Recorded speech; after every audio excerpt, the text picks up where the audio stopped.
To check out all our products, go to musicnomadcare.com. Hey, it's Rand with Music Nomad. This video is designed to show you how to set up your guitar using Music Nomad's Keep It Simple setup method. The KISS process uses our precision gauges and tools combined with step-by-step general guidelines anybody can follow and set up their guitar to play and sound great. To get the job done right, you will need our 6-piece precision gauge set that includes a truss rod gauge and pick capo, string action gauge, radius gauge set, nut height gauge, and a 24-page instructional booklet. All of these uniquely designed to make the process much easier and precise than other gauges out there. The 3 Music Nomad tool sets are a 26-piece Guitar Tech screwdriver and wrench set, 11-piece truss rod wrench set, and a diamond-coated nut file set. With these 4 kits, you are able to set up most all guitar and basses out there. Before you get started on your setup, there are some pre-setup steps you should do. Remove all your strings with the Music Nomad grip cutter. With the strings now off, and with the Music Nomad radius gauge, measure and make a note of the fretboard radius, as you will need this info when you measure the string radius in the setup process. Tighten all screws, including the tuning machine bushings, with Music Nomad's Guitar Tech tool set. Polish your frets with Music Nomad's Fine Fret Polish. Clean and condition the fretboard with Music Nomad's F1 oil. Clean the body and neck with Music Nomad cleaners. Finally, put new strings on with Music Nomad's grip winder. Okay, now you're ready to start the setup, featuring our talented guest guitar tech who will lead you through the process. Have fun! Hi, I'm Geoff Luttrell, owner of San Francisco Guitar Works and Sonoma County Guitar Works, and today I am going to set up this beautiful ESP Horizon. With the goal of making high-quality setups accessible to everyone, my collaboration with Music Nomad has developed the Keep It Simple setup system, which is going to allow you to make your guitar play and sound great. So let's get started. So the first thing I'm going to do is just make sure that the guitar is properly in tune. You want to make sure that that's done before you get into your setup. If your strings are loose, it's going to impact the neck relief. It's going to impact other settings on the guitar. So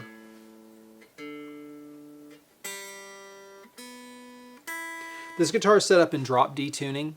Whenever you have a guitar that you play in drop D or another lowered tuning, there are a couple of ways that you can address that during the setup. One, you could use a heavier gauge string on the bottom. So like I said, a light top, heavy bottom, like 10 to 52 instead of 10 to 46. Or you can have your action on your bass side a little bit higher. Just know that anytime you tune down a string, it's going to have more of a tendency towards fret buzz because the tension on the string is lower. You'll have to compensate for that by either raising the action, using a heavier string, or just living with a little bit of fret buzz. A guitar like this in drop D, I'm going to guess that this guitar is played through an amp with a bunch of distortion, so you're probably not really going to hear a little bit of acoustic fret buzz, so having the action low is not going to be a big problem. But if you do play acoustically or you're very sensitive to fret buzz, you'll have to raise the action or use heavier strings to compensate for the lowered tuning.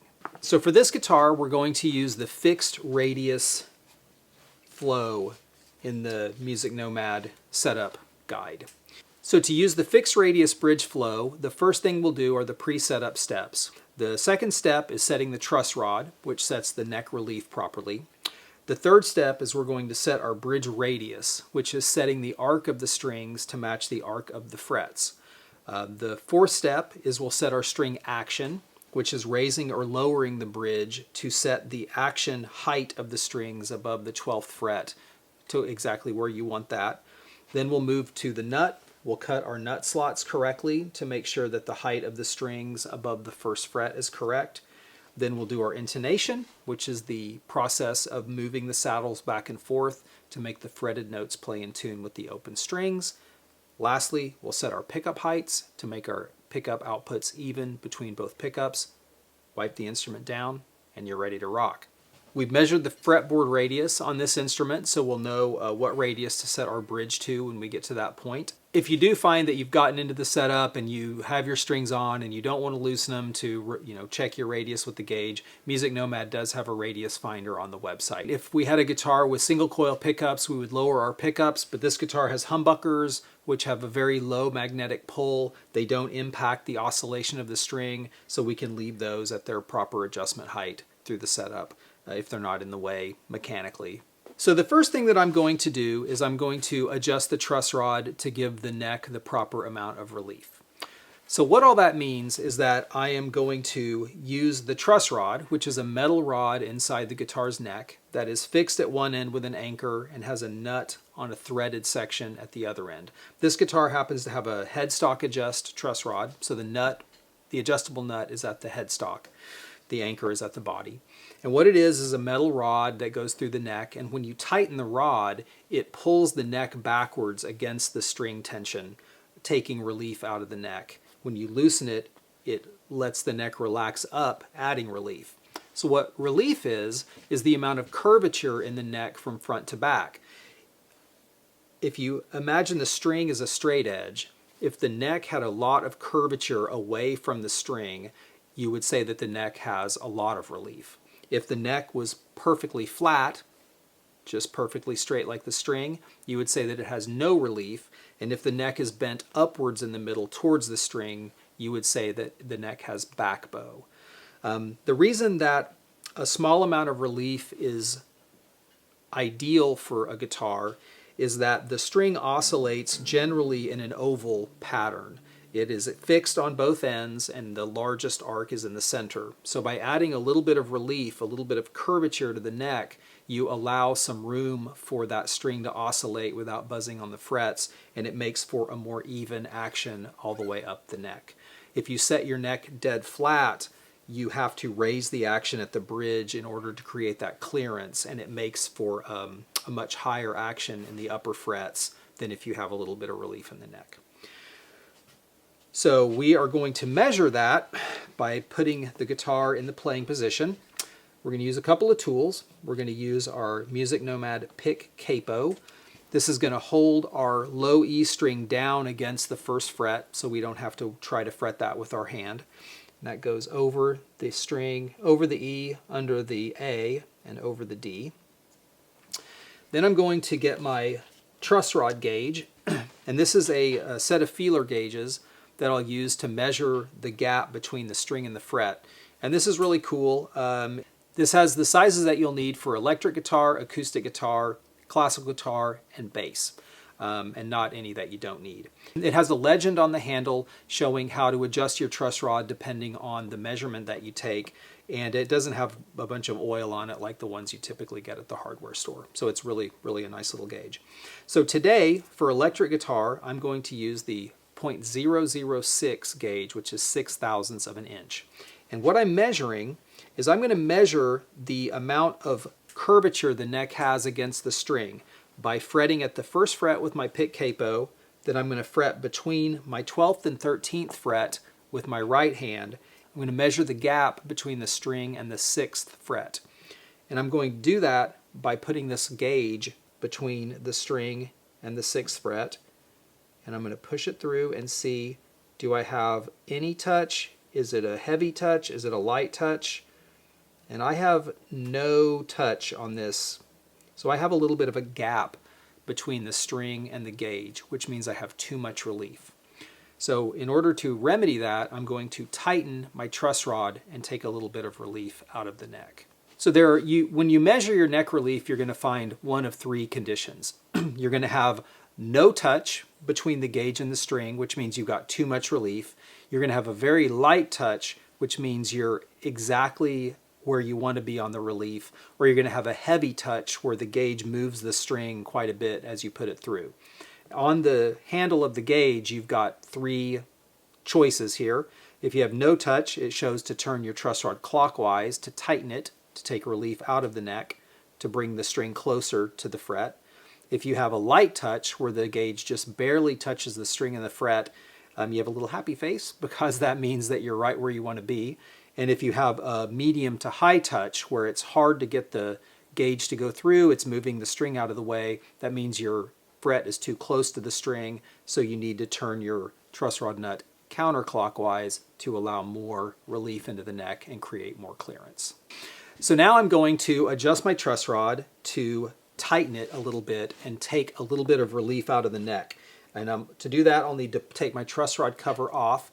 Every guitar is different. Some guitars have truss rod covers, some don't. Some have the adjustment at the body end of the guitar neck. So you'll just have to address that however it is. But this guitar happens to have a truss rod cover over a truss rod nut. So I need to get myself a Phillips screwdriver here. And I'm going to take off my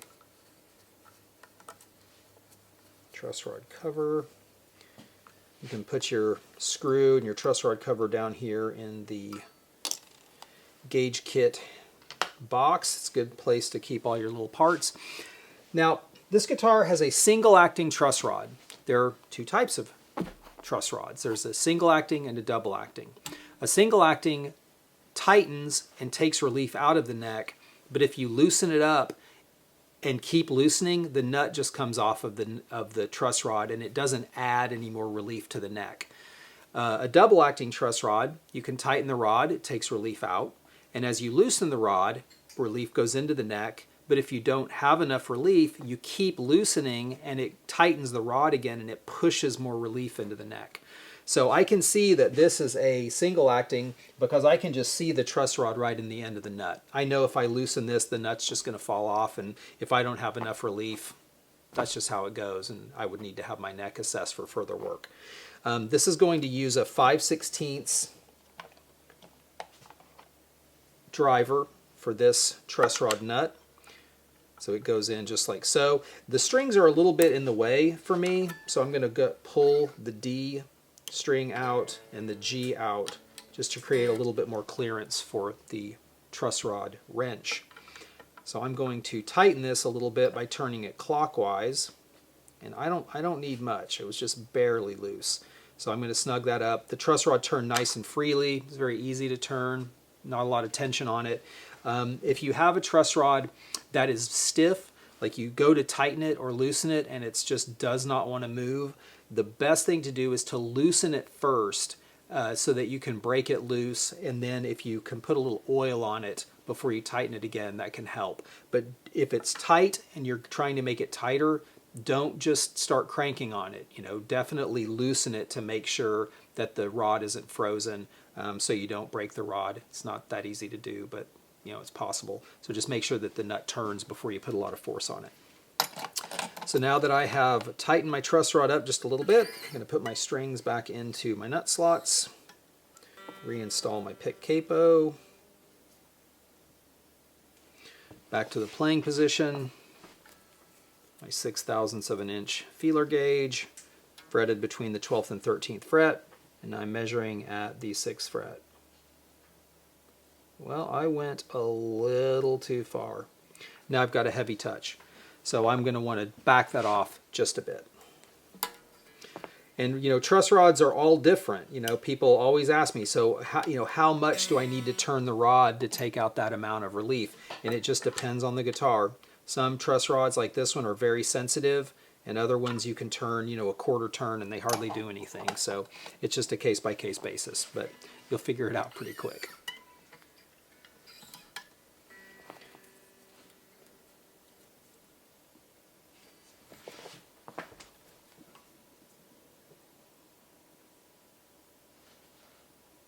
All right, that is right where I want it.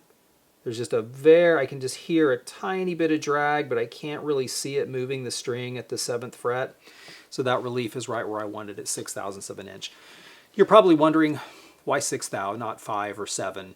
Having done thousands of setups over 25 years and having a Plek machine to kind of verify what we already knew, we know that for most electric guitar players, 6/1000 of an inch relief is just going to work really well. Have enough clearance for clean playability, but not so much that you have high action in the middle of the neck. So that's what you're really trying to achieve with the proper relief, is just enough clearance that the string plays cleanly, but not so much clearance that the action feels high. So having set our proper relief curve, my next step is going to be to set my bridge radius.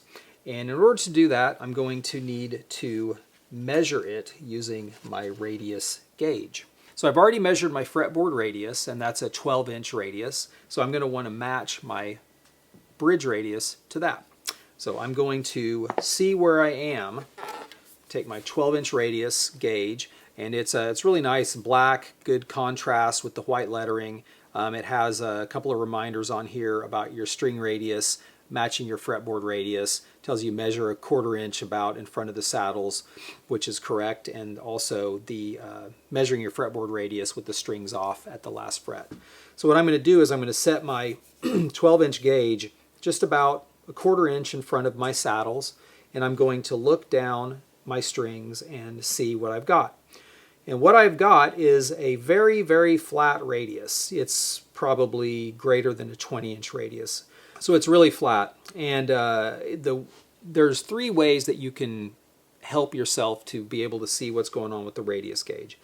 One is you can just look at each string and see, is it contacting the gauge? Is it too low?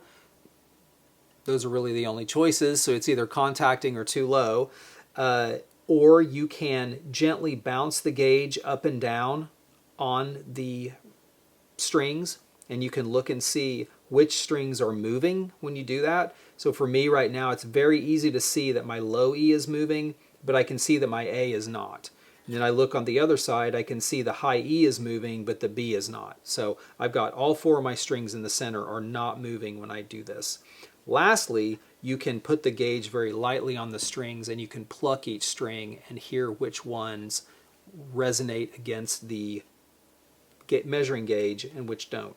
So my low E does, A does not, or sorry, low D on this guitar. My D does, my A, D, G, B don't touch at all, and then my high E does.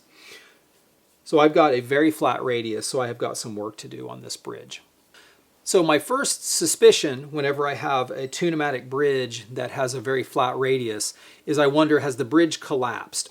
Whenever you have a tune-o-matic bridge with a stop tailpiece, if there's a lot of break angle on the bridge, sometimes over time the bridge will sag in the middle and it'll collapse, and that will cause the radius to become flatter as the middle saddles go down. So a couple things you can do in that case. One is you can, we have a clamp that we use that you actually bend the bridge back up into a proper flatness, or if you have a lot of material on the saddles, you can just file the saddles to correct that. Now I looked at this from the side, and it might have just the barest hint of sag, but it's not really sagging at all. So I'm just going to cut the bridge saddles to correct the radius, and I'm not going to bend this bridge back up because it doesn't need it. So now that I know that I'm looking at much flatter radius than I want, I'm going to have to file my outer E's down. So you're going to file whatever strings are touching the gauge, and you're not going to file the strings that are below the gauge. So in order to do that, I'm going to need still my radius gauge, and I'm also going to need a set of nut files. So I'm going to use the MusicNomad diamond-coated nut files to do this job. These are the same files that I'm going to use for the nut as well. This guitar is strung with a set of 10 to 46, so the electric guitar light set will work perfectly for this guitar. So this file set works perfectly for a set of 10s. Anytime you're selecting a set of nut files for either filing your saddles or for filing your nut, you want to make sure that the file you're using is exactly the same diameter as the string that you're filing for, or slightly larger. It could be up to 4/1000ths of an inch bigger. And the MusicNomad nut files, the master kit covers any string within that range. The files are great because the diamond coating cuts really smoothly and consistently, and they're also made with a round profile so that the bottom of your saddle slot or your nut slot is rounded perfectly like the string, so that it enables the string to glide smoothly through that slot for better tuning stability, and it also creates a clean seating point for the string so that you don't have any overtones or any sitaring at the saddle or at the nut. So in order to file my saddle slots, what I like to do is turn the guitar around like this. so that I can address the guitar from above. Some folks I've noticed in my classes will have a tendency to try to come down and do it from the side. It doesn't really work very well for me, but feel free to get creative with it. I just like to be above it so I can have my file strokes going in line with the string. It just ergonomically works better for me, but you do you. So I will pull my low E string out of my saddle, and I'm going to get my 46 file. That's one of the things you want to do, is always make sure that you're using the proper size file for the string. Double check yourself. If you want to, keep your string pack on your bench, and it'll show on the front of the pack or the back of the pack the exact gauges of the individual strings. So just make sure, okay, this is my low E, it's a 46, I've got my 46 file, I'm good to go. So this saddle has just a very, very tiny notch in it. It doesn't have a big groove, so I'm going to have to be careful to keep my file in that slot as I establish the groove, and then I can cut a little bit more aggressively. I'm going to, normally I would just pop the string out of the saddle like that, but I really want the string to be a little bit more out of the way, or a little bit looser, because I'm going to have to do a little bit more filing on that. So by loosening that up, I can just get the string out of the way. And then this is another really cool thing about these files, is with the rounded profile, I can put I don't have to hold it straight up and down. I can put it a little bit on its side, and I can find that notch, and then I can just gently file back and forth to establish my string slot. And then I can put the file upright, and I can cut my saddle. Now you'll notice that I'm filing down at an angle towards the tailpiece. You always want to make sure, whether it's the saddle slots or whether it's the nut slots, that you're cutting down at an angle away from the takeoff point at the front of the saddle or the nut. The reason for that is if you have a flat slot on the nut or the saddle, the string can vibrate on the front edge and create sitaring or overtones. If you have your slot correctly backfiled so that the string climbs up the saddle and leaves from a very sharp point in the front, you're always going to have a very clean note, and you're going to have good sustain and a nice resonance without any weird sounds that you don't want. So I've established my slot, and I know I've got to go a fair amount. So you can see that I'm filing, a pretty good amount on that low E, or low D rather. And I'm going to put this back to tune. Anytime you're filing your saddles, you want to make sure that you're just taking it easy, go slow, be deliberate, check your work often, especially if it's your first time doing it. Remember that the smaller files cut quicker than the bigger files, so your 46 is going to take a little bit more time than a 10 would, because it's just a lot less material that the 10 is removing. So now I've got my low E file down, and I'm actually now sitting on the E, or the D, and the A, but my D, G, and B are still too low. So now I'm going to come over and take down my high E and try to drop this gauge down to pick up those strings in the middle. So I'll do the same thing here. Make sure that I get my string out of the way, grab my 10 file for that. So I'm going to, again, I can angle this to the side, get it right in that slot, and I'm going to come in, I'm going to go slow and steady, just give a nice, even pressure. And then I'll put that back in, back up. And I'm still bouncing, it's still not hitting my B string. So I'm going to need to bring that down a little bit more.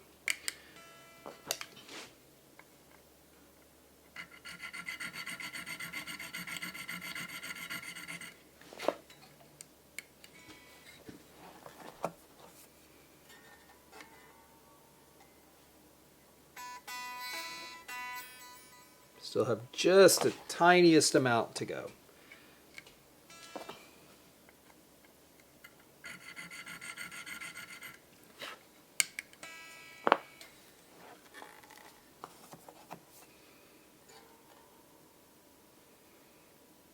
And that looks really good. I'm still a little low on my D and G. My D, A, B, and E are all good, but my D and G are too low just by a bit. So that means I have to take down the outer 4 strings to come down to the middle 2.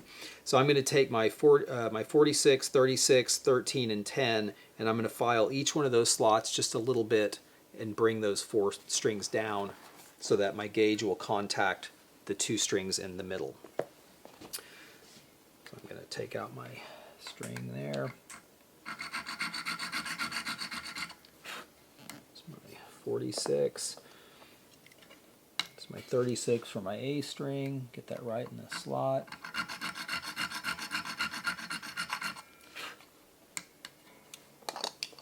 Grab my 13 for my B.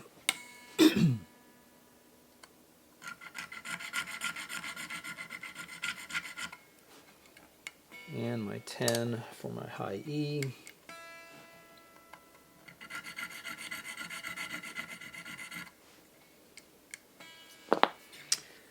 Now double check. And there we go.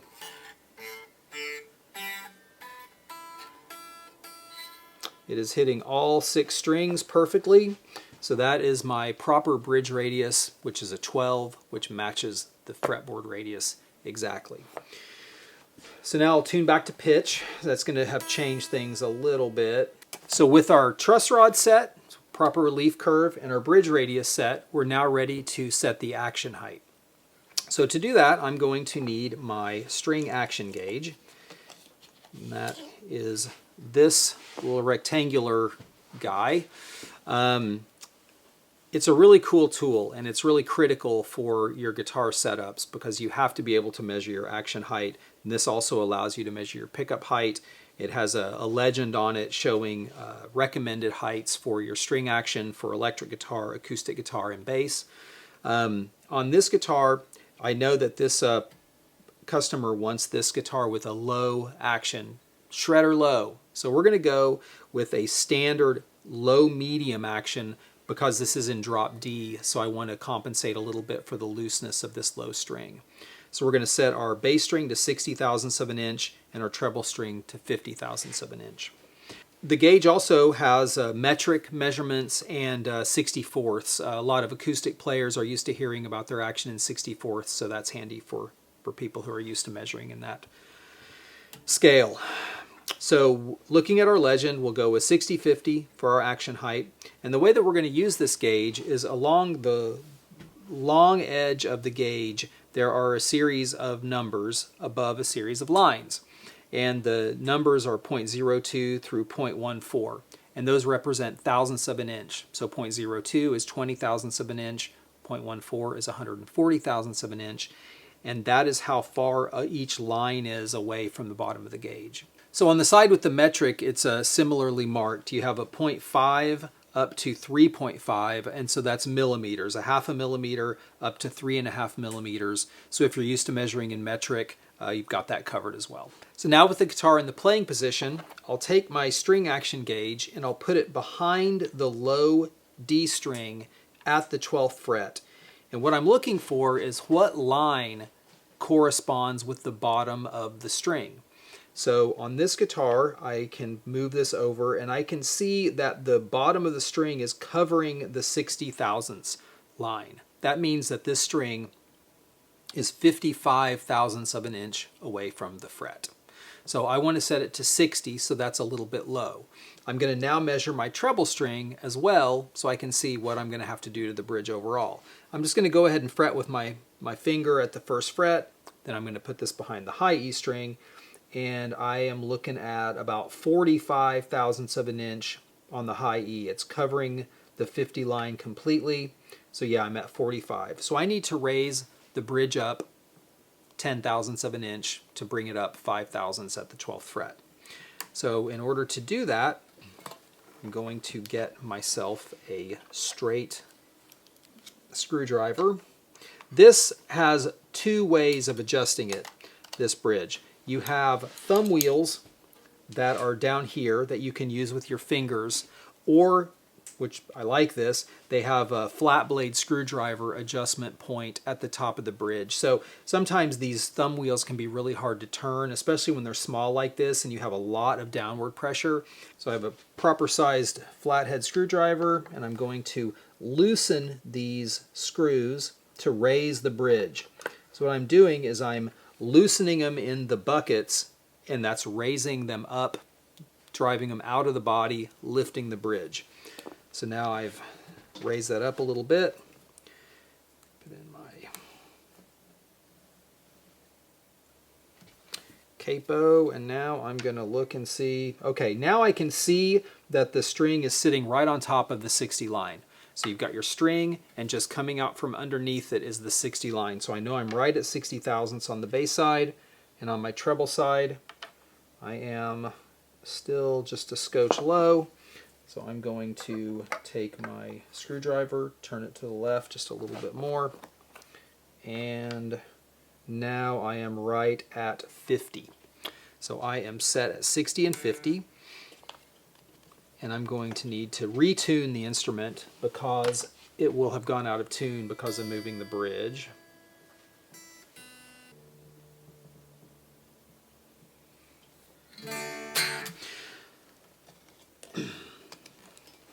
So now with our truss rod set, our bridge radius set, and our action height set, it's time to check the playability. So you want to just go note by note, play every fret on the guitar, and what you're listening for is you're listening for any fret buzz or any choked notes. If you play every note, just like so, and everything is clean and it plays, smoothly, and you can bend on your high E string as well, then your action height is fine. You don't need to do any fret work. Everything's going to play good. But if you start playing your notes and you find that you have any buzzing anywhere, you would either need to raise your action or have the guitar assessed for fret work because you most likely have uneven frets. So I'm going to go ahead and just play.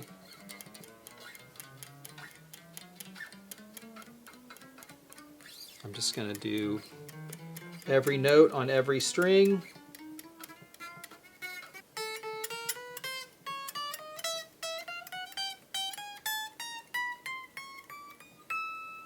So everything plays cleanly, and then I'm going to go through and just bend.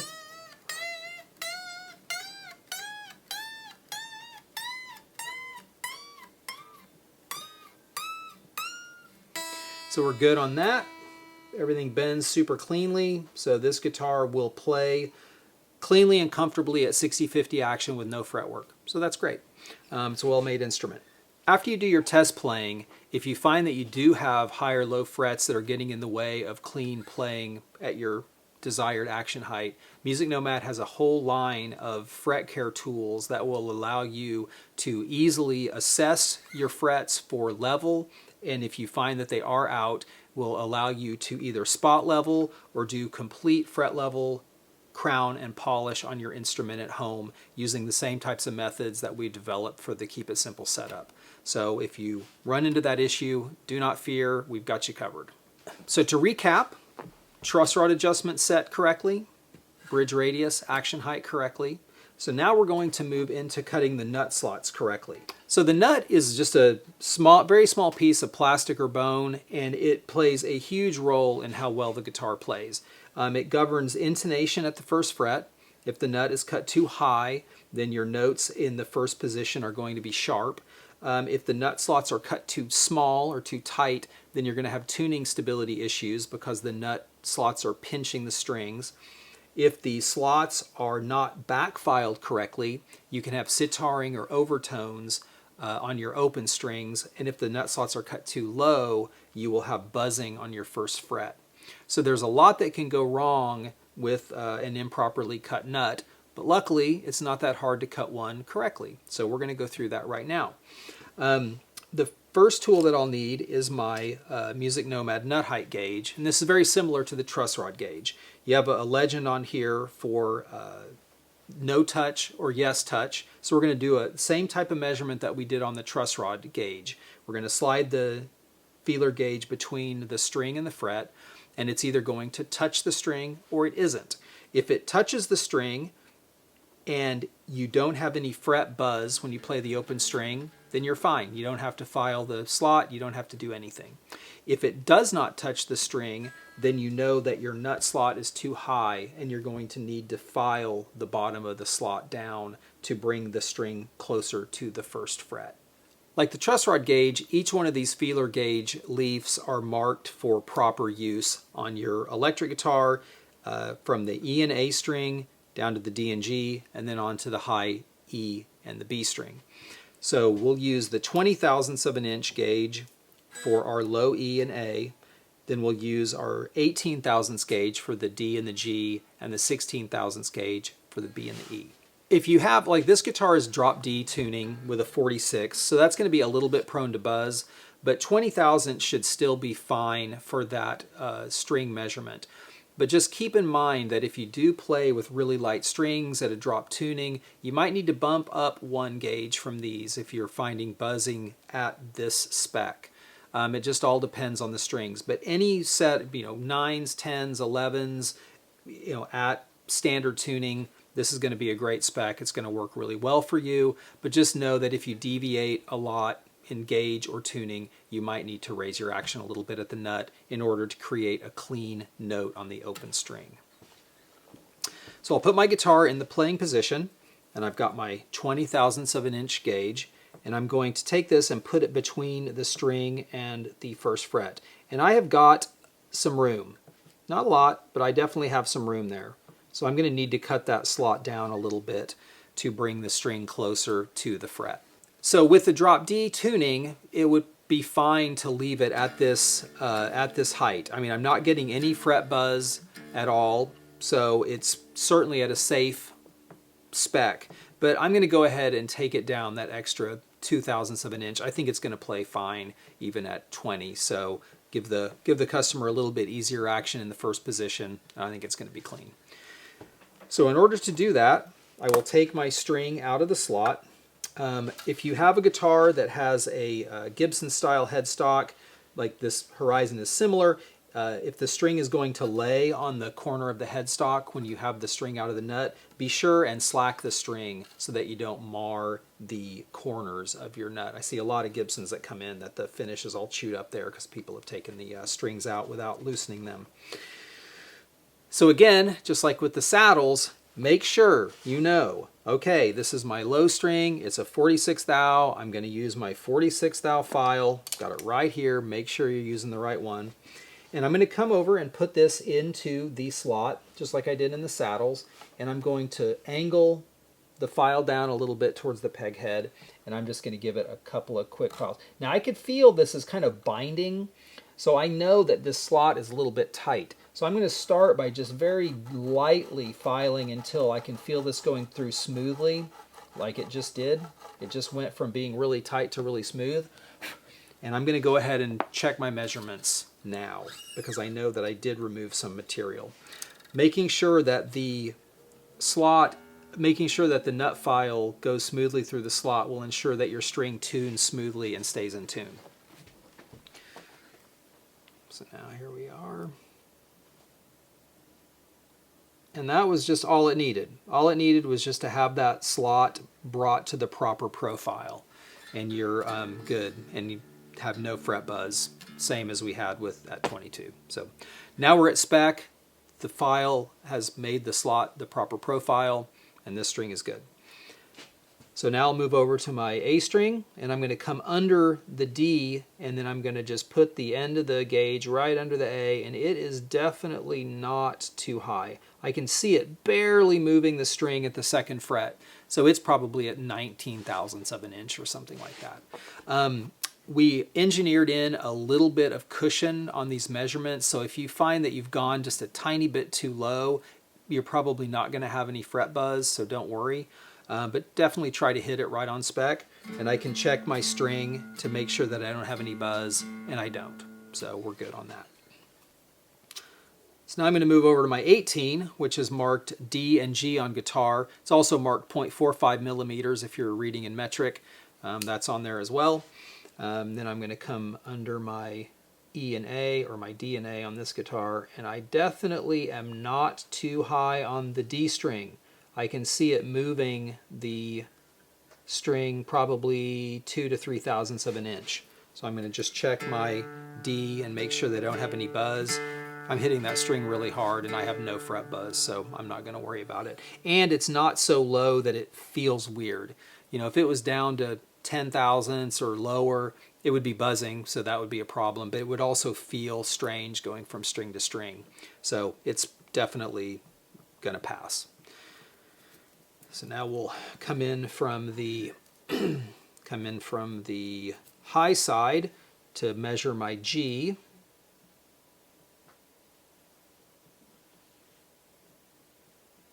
And I have got no gap and it's not moving the string. So that is right at 18/1000ths on the G. So I'm going to leave that alone.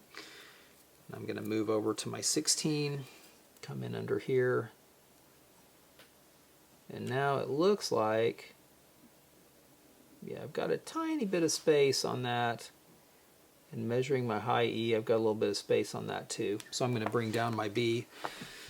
I can just pop this string out of the slot, get my 13/1000ths file, put it right in the slot here, and I'm not going to need to take much off of here. And these small files cut pretty well, so you want to make sure that you go slow and easy. And don't be intimidated, you know, thinking about cutting the nut slots. I know it can seem like, oh, you know, I could really blow it, but if you're just diligent and careful and just take your time, check your work pretty often, you're going to have no problem doing this. So here we go to double check that. That looks good. And then, like I said, I measured my high E. Definitely got a little bit of a gap there. So I'm going to loosen this string, take it out of the slot, grab my 10/10 file, put it right in the slot.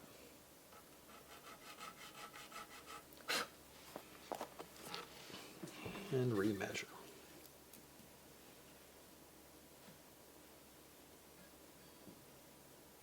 That looks good. I might have gone a thou too low, but that's good.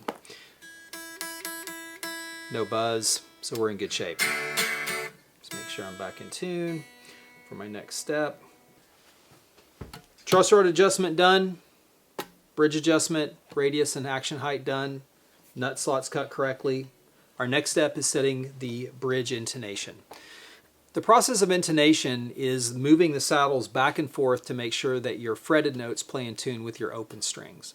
And the reason that you need to do that is because if the saddles were exactly the same distance from the 12th fret as the nut, all of your fretted notes would play sharp, because your string, as you push it down, you're increasing the tension on it and it raises the pitch.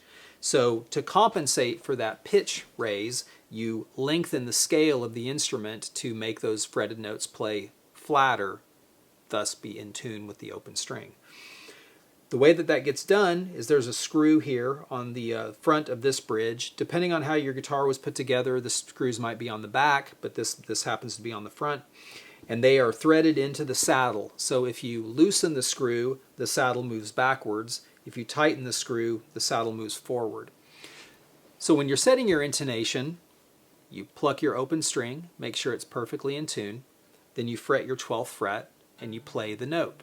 If the fretted note is flat, you move the saddle forward towards the neck to shorten the scale. If the fretted note is sharp, you move the saddle away from the neck to lengthen the scale and flatten that note. I'm going to put my guitar in the playing position. I'm going to pluck my low string and I'm going to make sure that my open string is perfectly in tune. That looks really good. And now I'm going to play my 12th fret. That looks real nice. Now if you play higher up on the neck, you can check your intonation higher up the frets as well, just to make sure that everything is in tune. So you can come up to the 17th fret and check it as well, and that looks really good. So we've got perfect intonation at the 12th and at the 17th. So now I'll move on to my A string. It's looking really good. Open.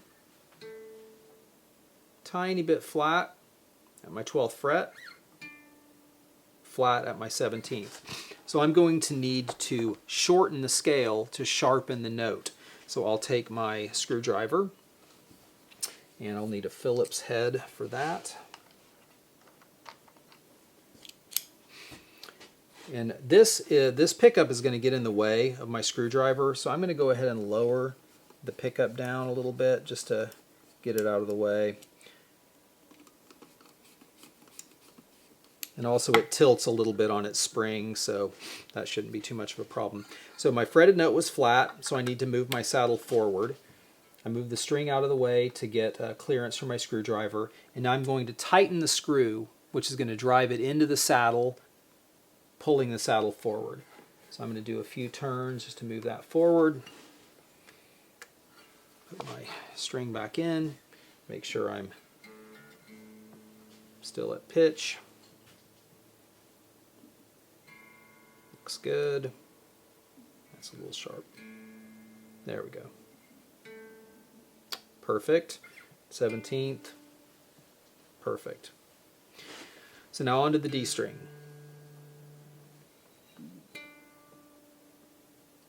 Tiny bit flat. Tiny bit flat. So I'm going to go ahead and move that saddle forward.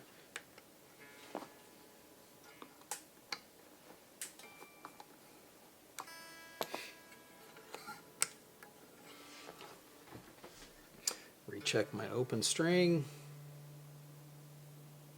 That's the thing to always remember. You know, anytime you make an adjustment, always retune that open string. Looks very good. It's great. Perfect. So now on to the G.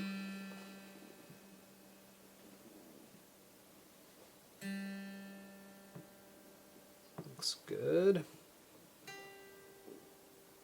Perfect. Tiny bit flat. Let me just double check that. No, that's good. Finger pressure is going to make a difference too. If you're really heavy-handed, you can cause the note to go sharp by pushing the string down too hard. So if you know that you're a really guerrilla player, you know, you might want to add a little extra pressure to the string while you're setting your intonation if that's how you play. I set it with a pretty light touch because most people are trying to play with a little bit lighter touch. So that's how we set it at the shop and how I would recommend doing it. But if you know you're heavy-handed, you know, keep that in mind. So now let's get our B right in tune.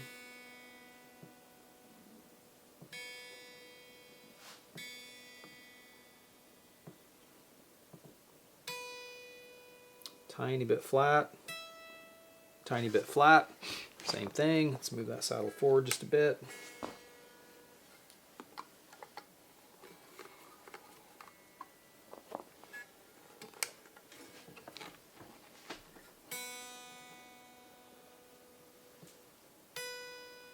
That looks good.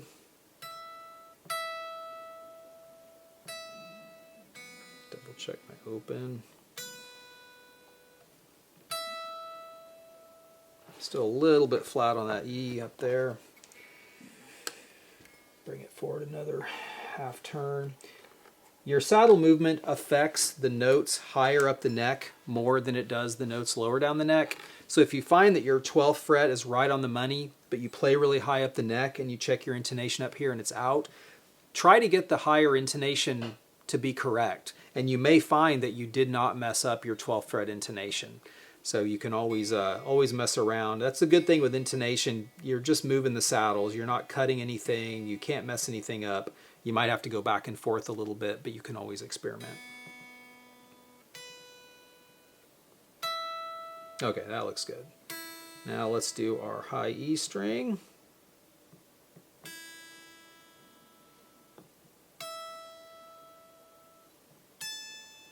Tiny bit flat on both of those notes. So I'm going to bring that forward a little bit.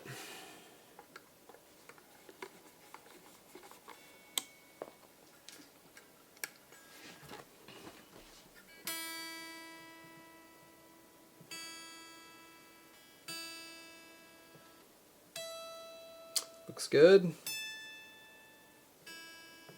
Oops, a little flat on that open string.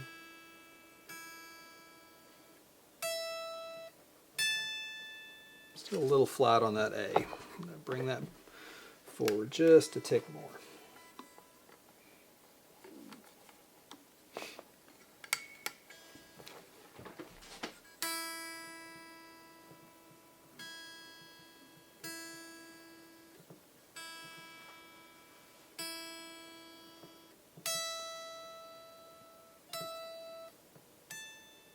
That's good. And on this guitar, it has a 24th fret, so if you really want to check your high octave, you can check it, and that's good. It's right in tune. So that is how intonation works. And with the Keep It Simple setup method, it's so easy, even I can do it. So now we've got this guitar, the action and playability is correct. It's playing really well. We've got our intonation set. So all of the playability stuff is taken care of. We've got proper nut height, proper action, everything's good. So the last thing that we're going to do is measure and set the pickup heights. To do that, I have my Phillips screwdriver. This happens to have Phillips head screws. Sometimes they're straight blade. If it's a vintage Gibson. The way that these pickups operate is they're hung from these screws that go through the pickup rings. So as you tighten the screw, as you turn it clockwise, it's going to raise the pickup because it's driving the screw into the base plate and pulling the pickup up. As you loosen the screw, it's backing the screw out of the base plate and letting the pickup lower because there are springs in between the base plate and the pickup ring. So I'm going to take my string action gauge, and in the little manual here you have specs for pickup heights. And so for humbuckers, we've got 1/16 of an inch of gap between the string and the pickup at the bridge, and 3/32 at the neck. I'm going to fret at the last fret, and I'm going to use my pickup height gauge. It comes in both inches and in metric. I'm going to take that and put it right on the top of the pickup, and I'm looking for a 1/16 of an inch gap, and I'm well over an 1/8 on both the treble side and the bass side. You probably remember that I lowered this pickup before I set the intonation to get it out of the way of my screwdriver, so now it is excessively low, but depending on your guitar, your pickup could be anywhere, you know, so there's no expectation of what it would be. This one's very low, so I'm going to bring it up. So I'm tightening my screw here on the bass side, tightening my screw here on the treble side. I'm going to take my pickup height gauge and I'm going to measure. Now I'm just a little bit over a 1/16 on the bass and just a little over a 1/16 on the treble.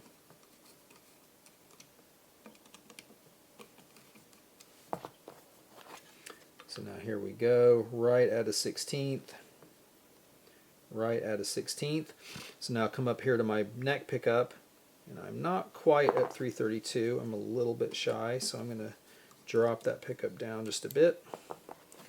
Let's see, on my treble side, I'm looking perfect. So now I will plug into my amp, and I'm going to listen to the pickups against each other and make sure that my pickup output is even between the two pickups. So now with my pickup height set to the actual measured spec, I'm going to listen to them because the measured spec is going to get you in the ballpark, but it may need to be adjusted just based on how your guitar pickup response is in your instrument. So I'm plugged in. I'm going to typically play mid-neck because you want to average out the response. The closer to the nut you play, the quieter the neck pickup is, and the higher up the fretboard you play, the louder it gets because the string gets closer to it as you go up the fretboard. So I'll usually play mid-neck to get my pickup height set. So that's my bridge pickup, neck pickup. Neck pickup is much quieter, so I'm going to raise up my neck pickup. I need to learn some drop D licks for these drop D guitars, but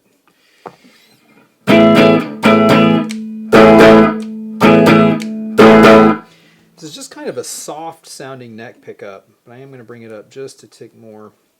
You can get your humbuckers pretty close to your strings without any problems, so They don't have the excessive magnetic pull that a Stratocaster pickup would have, so it's not as critical to keep them away from the strings.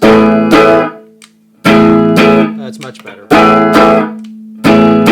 That neck pickup just came to life. You know, it sounded really thin or just kind of soft and muddy, but when I got it up to that point, it got some bite to it. So I think that's going to be a good balance between the pickups. So, you know, whenever you play it, even if, you know, you have somebody else do the work, if you get your guitar or buy a guitar new, it might sound one way in the shop through a certain amp, and then you get it home and play it through your rig. It might sound a little different. So just, you know, in the end, let your ear be the guide to raise or lower your pickups and make them sound even with one another. So now I've got the entire setup done. Nice work. I'm sure you followed along and did it on your own guitar. So hopefully your guitar is playing great and sounding great for you. So the final steps, I need to put my truss rod cover back on, and then I will be all through with the setup. So as you can see, the setup process that we developed with the Keep It Simple setup method is very linear. You do one thing at a time, and once it's done, you don't have to go back and redo it. So once you've set your truss rod, it's done. The bridge adjustments don't impact that. Once you've set up your bridge, the nut cutting doesn't impact that. Then when you do your intonation, it doesn't mess up anything that you've already done. So hopefully you'll just take the step-by-step process and get through the setup simply and easily and come out with a guitar that's really playing great. So I'm sure you can see how much thought went into designing this set of tools and this system so that it makes it easy for you, even as a beginner, to do the same level of setup work that I can do as a pro. So really get in there and explore your guitars, have fun with the tools, and put any questions in the comments, and we'll see you next time. For more videos on how to perform guitar setups or care for your frets, subscribe to our channel and visit musicnomadcare.com for all our products and how-to videos.